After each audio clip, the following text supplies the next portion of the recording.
السلام علیکم ورحمۃ اللہ وبرکاتہ۔ آج انشاءاللہ الف لام میم ذالک الکتاب لا ریب فیہ سے سٹارٹ کرتے ہیں۔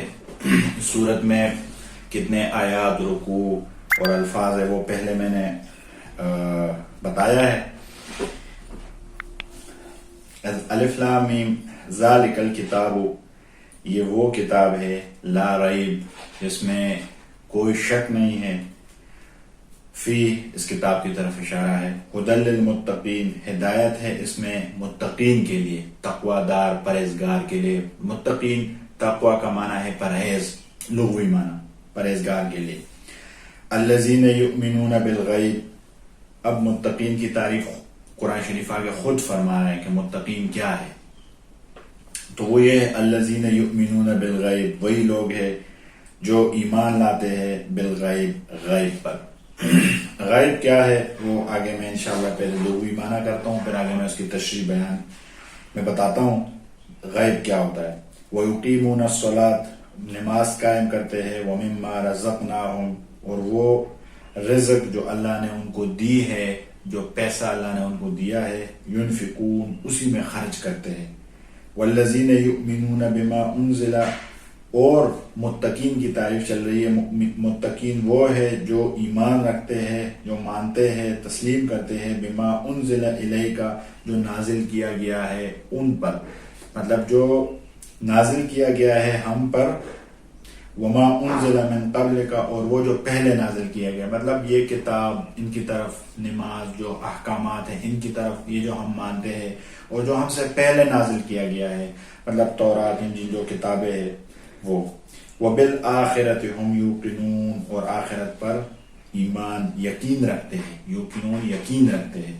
اولئک، یہی لوگ، مؤمن، یہ جو پچھلا تعریف گزرا ھدی للمتقین کے بعد الذین یؤمنون بالغیب، ان کی طرف اشارہ ہے۔ اولئک، یہی لوگ، علی ھدی من ربہم، یہ اپنی رب کی طرف سے ہدایت پر ہے۔ واولئک هم المفلحون، اور یہی لوگ ہیں یہ فلاح پانے والے ہیں، یہ بن جائیں گے۔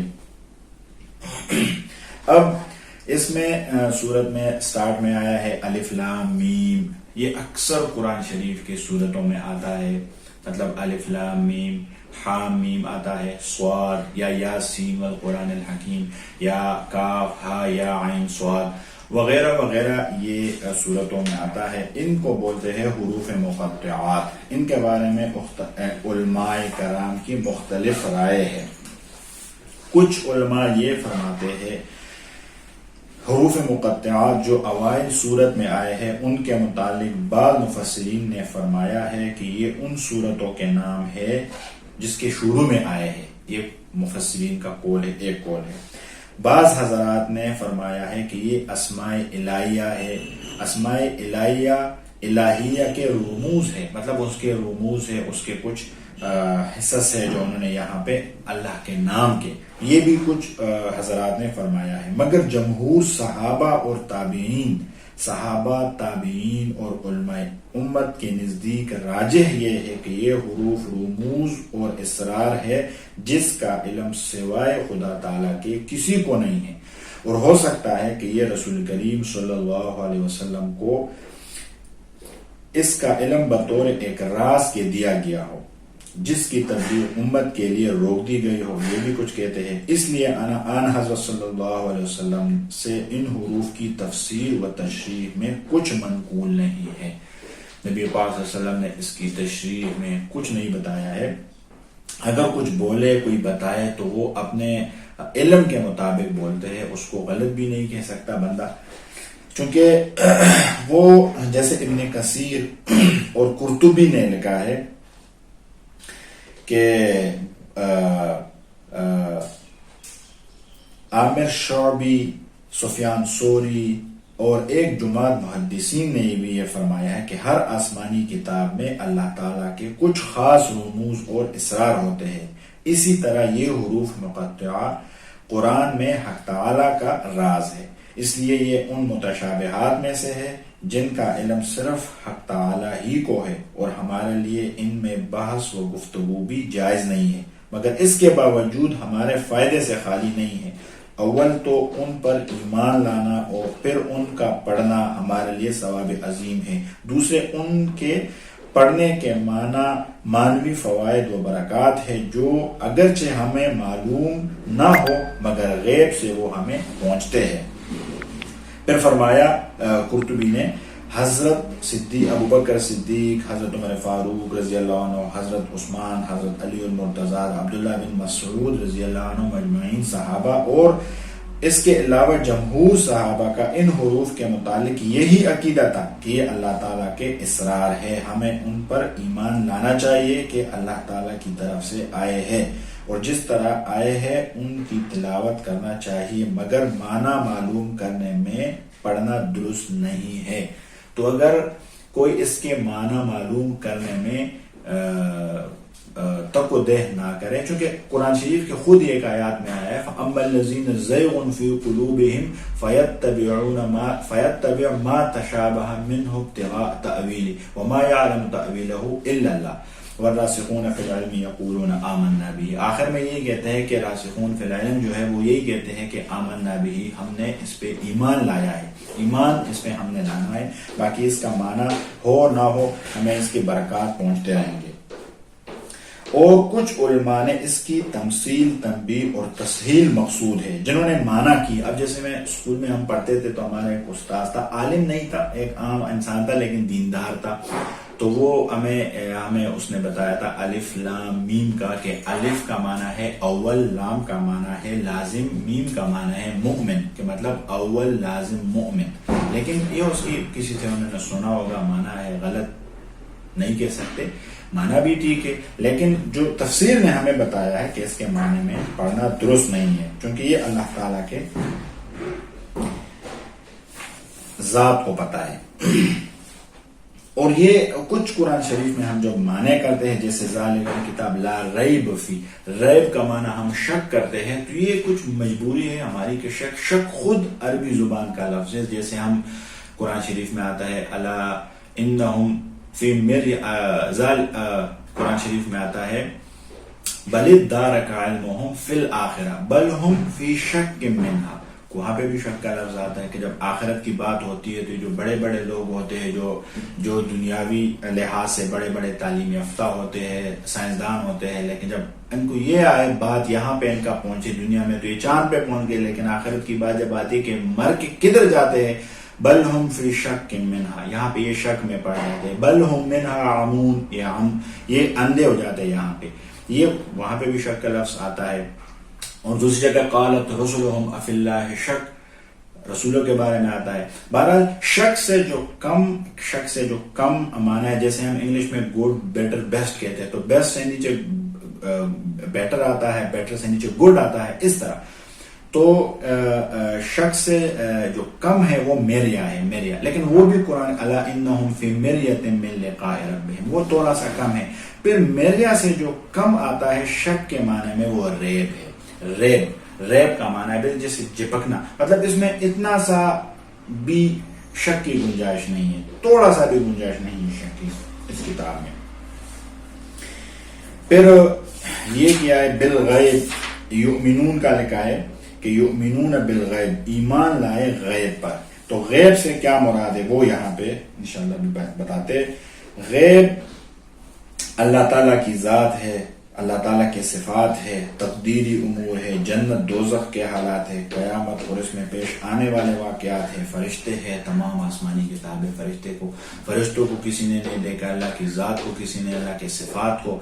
اس طرح قبر کے اندر کی زندگی کو برزخ کی زندگی جسے بولتے ہیں، اور پلسرات ہے، حشر ہے، اور اللہ تعالیٰ کے سامنے پیش ہونا ہے، یہ اس پہ ہم نے ایمان ہے. دیکھا کسی نے نہیں، مطلب وہ چیز جو محسوس نہ ہو، ہاتھ سے، آنکھوں سے، زبان سے، ناک سے، کانوں سے سنے نا اور ہم اس کو مانیں، اس کو ایمان کہتے ہیں. اب اگر کوئی کہے کہ جیسے آج کل آتا ہے کہ جی وہ فرشتہ آیا تھا خانہ کعبہ پہ، یا اس طرح کوئی ٹھیک سارے غلط ہے. قرآن شریف ایسی ایک کتاب ہے، ہم اس کو مانیں اور اس کو تسلیم کریں تو ساری چیزوں سے ہم خود بخود بچ جائیں گے، کیونکہ یہ ایمان تو پھر ختم ہو گیا اگر یہ کیمرے کے ہاتھ میں آ جائے یہ چیزیں. اور تمام انبیاء سابقین کو بھی ماننا، جیسے پہلے انبیاء گزرے ہیں، ہم نے اس کو دیکھا تو نہیں ہے لیکن ہم ان کو مانتے ہیں. تو یہ اچھا پھر اس کے بعد آیا ہے اقامت الصلاۃ، نماز کا، کہ وہ یقیمون الصلاۃ، جو نماز قائم کرتے. تو میرے بھائیوں نماز قائم کرنا ہے پورے ان کے آداب کے ساتھ، پورے قواعد شریعہ کے ساتھ.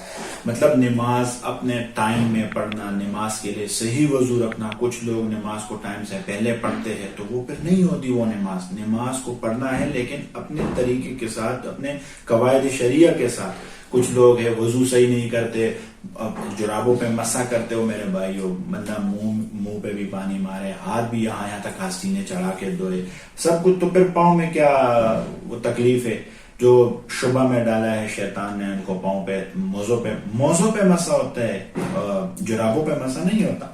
بہرحال قواعد شریعہ کے مطابق نا پورے وہ نماز کو پڑھنا، اس سے مراد نماز ہے. اور یہاں پہ جو انفاق کا جو ینفقون آیا ہے اس سے زکوٰۃ نہیں، یہ زکوٰۃ فرض ہے، یہ نفلی یہاں سے مراد ہے کہ جو اللہ نے دی ہے زکوٰۃ بھی دیں گے اور اس کے علاوہ بھی غریب لوگوں پر خرچ کریں گے. یہاں سے یہ بھی مراد ہے کہ پہلے جو ذکر آیا ہے وہ نماز کا آیا ہے اور اس کے بعد خرچ کرنے کا ذکر آیا ہے. مطلب یہ ہے کہ عبادات میں سے ایک بدنی عبادات ہے، ایک مالی ہے. پہلی جو بدنی ہے عبادت، اس میں سب سے پہلے جو اہم اور ضروری ہے وہ نماز ہے، اور جو مالی عبادت ہے اس میں سب سے پہلے جو مالی عبادات ہے اس میں سب سے پہلے جو لازمی ہے وہ ہے اللہ کے لوگوں پر اللہ کی راہ میں خرچ کرنا.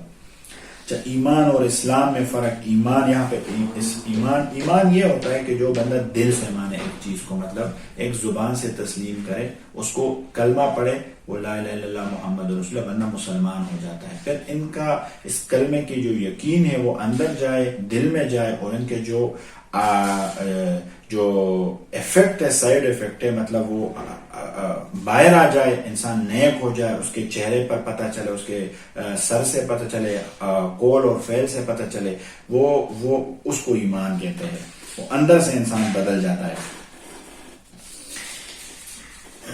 اور اس میں ایک یہ بھی ہے مسئلہ ختم النبوت کے، جیسے یہاں پہ وما انزل من قبل کا آیا ہے کہ پہلے جو نازل کی گئی ہے. تو اگر نبی پاک صلی اللہ علیہ وسلم کے بعد کوئی اور نبی نے آنا تھا، کوئی اور کتاب نے آنا تھا، تو وہ بھی یہاں پہ آتا، وہ بھی آتا یہاں پہ کہ جی آنے والا ایک نبی ہے، آنے والا ایک کتاب ہے. کوئی یہاں پہ آنے والے کا کوئی ذکر نہیں ہے، آنا ہی نہیں ہے. نبی پاک صلی اللہ علیہ وسلم کی جو کتاب ہے، جو قرآن ہے، قیامت تک کی آخری کتاب ہے. جیسے پہلے آیا ہے وما ارسلنا من قبل کا، کہ ہم نے پہلے رسولوں کا انہوں نے ذکر کیا ہے. وَلَقَدْ أَرْسَلْنَا رُسُلًا مِّن قَبْلِكَ، ہم نے بھیجے ہیں پہلے رسول، مطلب وغیرہ وغیرہ قرآن شریف میں وَلَقَدْ أَرْسَلْنَا مِن قَبْلِكَ رُسُلًا، کافی اس میں پہلے رسولوں کے بارے میں، پہلے کتابوں کے بارے میں ذکر آیا ہے، لیکن بعد کا کوئی ذکر نہیں آیا ہے.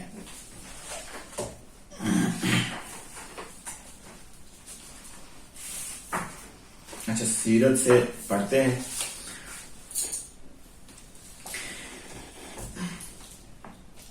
ہمارے نبی پاک صلی اللہ علیہ وسلم کے دادا حضرت عبد المطلب تھے، اور ہمارے نبی پاک صلی اللہ علیہ وسلم کے دادا جب فوت ہو رہے تھے اس ٹائم ہمارے نبی پاک صلی اللہ علیہ وسلم کی عمر 8 سال تھی. اور ہمارے نبی پاک صلی اللہ علیہ وسلم کے دادا وہ مکہ مکرمہ میں فوت ہوئے تھے، ان کا انتقال وہیں پہ ہوا تھا. اور ہمارے نبی پاک صلی اللہ علیہ وسلم کے دادی کا نام حضرت فاطمہ بنت عمر تھا. حضرت فاطمہ بنت عمر یہ ہمارے نبی پاک صلی اللہ علیہ وسلم کے دادی کا نام تھا. ہمارے نبی پاک صلی اللہ علیہ وسلم کے دادا کا نام حضرت وہب بن عبد مناف تھا، وہب بن عبد مناف. اور ہمارے نبی پاک صلی اللہ علیہ وسلم کے نانی کا نام حضرت برہ بنت عبد العزی، برہ بنت عبد العزی نام تھا نانی کا. اور ہمارے نبی پاک صلی اللہ علیہ وسلم کے والدہ ماجدہ کے بعد ہمارے نبی پاک صلی اللہ علیہ وسلم کی پرورش وہ حضرت عبد المطلب اور ماں کی خدمت وہ ام ایمن نے دی. وہی ہے جب نبی پاک صلی اللہ علیہ وسلم کی والدہ کا جب انتقال ہوا تھا تو ایک یہ باندھی تھی ام ایمن، ماں بھی تھی، دودھ بھی دی تھی اس نے، یہ ساتھ تھی. آج اتنا ہی کافی انشاءاللہ تعالی. صدق اللہ العظیم.